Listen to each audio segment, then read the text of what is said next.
సాయంత్రం 5 గంటల వరకు కొనసాగింది. తొలి రోజు కవితపై ఈడీ అధికారులు ప్రశ్నల వర్షం కురిపించినట్టు తెలుస్తోంది.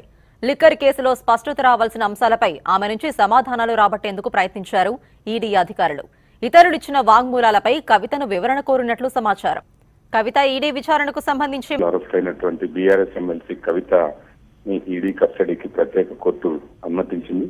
శనివారం నుంచి కూడా 3 రోజులుగా కవితని ఈడీ కార్యాలయంలోనే విచారిస్తున్నారు. శనివారం సాయంత్రం విచారణ కొనసాగింది. నిన్న కూడా సుదీర్ఘంగా ఉదయం నుంచి సాయంత్రం వరకు ఆమె విచారణ జరిగింది. ఇవాళ కూడా ఆమెని ఈడీ అధికారులు ప్రశ్నించబోతున్నారు. ఈ లిక్కర్ కేసులో కవితదే కీలకమైనటువంటి పాత్ర, లబ్ధిదారు, ప్రధాన లబ్ధిదారు అనేటువంటి అంశాలతో పాటు అనేక అంశాలకు సంబంధించి కూడా ఆమె పైన ఎన్ఫోర్స్మెంట్ డైరెక్టరేట్ కొన్ని ఆరోపణల్ని, అభియోగాల్ని మోపింది. రిమాండ్ రిపోర్ట్ లో కానీ, గతంలో ఛార్జ్ షీట్లు కానీ. సో మొత్తంగా ఈ కేసుకు సంబంధించి ఇతరులతో జరిగినటువంటి సమావేశాలు కానీ వీటన్నిటికి సంబంధించి ఆమె నుంచి వివరాలు రాబట్టేటువంటి ప్రయత్నం చేస్తున్నారు. గతంలోనే ఈ కేసులో చాలా మందిని కూడా ఈడీ అరెస్ట్ చేసింది, విచారించింది.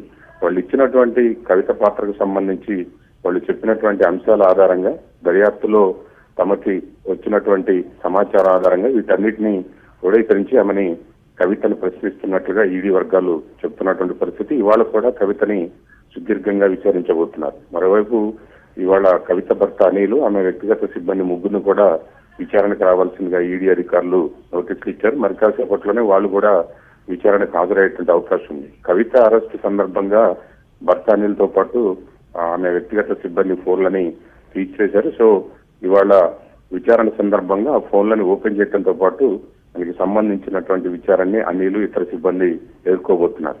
ఇది ఇలా ఉంటే మరోవైపు ఇది అక్రమ అరెస్టు, తను న్యాయ పోరాటం చేస్తానని చెప్పి కవిత చేశారు. అదేవిధంగా బీఆర్ఎస్ నేతలు కూడా దీనిపైన ఎన్ఫోర్స్మెంట్ డైరెక్టరేట్ వ్యవస్థల తీరుపైన కూడా ఇప్పటికే తప్పుపట్టినటువంటి పరిస్థితి. సో నిన్న కవితని కలవటం కోసం సోదరుడు కేటీఆర్, అదేవిధంగా ఇతర కుటుంబ సభ్యులు హరీష్ రావు గాని, మాజీ మంత్రి ఎమ్మెల్యే ప్రశాంత్ రెడ్డి వీళ్ళందరూ కూడా ఢిల్లీ చేరుకున్నారు. నిన్న సాయంత్రం ములాఖత్తులో భాగంగా నిన్న సాయంత్రం 6 గంటల నుంచి 7 గంటల వరకు కూడా వీళ్ళందరినీ కవితని కలిసి మాట్లాడటం జరిగింది. ఆ తర్వాత వాళ్ళు ఏమీ మీడియాకు కూడా ఎలాంటి వివరాలు వెల్లడించలేదు. ఈ కవితకు సంబంధించి అక్రమ అరెస్టు, న్యాయ పోరాటం చేస్తామని చెప్తున్నారు. సో దాంట్లో భాగంగానే కేటీఆర్ నిన్న ఇవాళ కీలకమైనటువంటి న్యాయవాదులతో సంప్రదింపులు జరుపుతున్నారు. ఇవాళ ఉదయమే కవిత ఒకవైపు గతంలోనే కవిత దాఖలు చేసినటువంటి ఈడీ విచారణ తీరును ప్రస్తావిస్తూ గత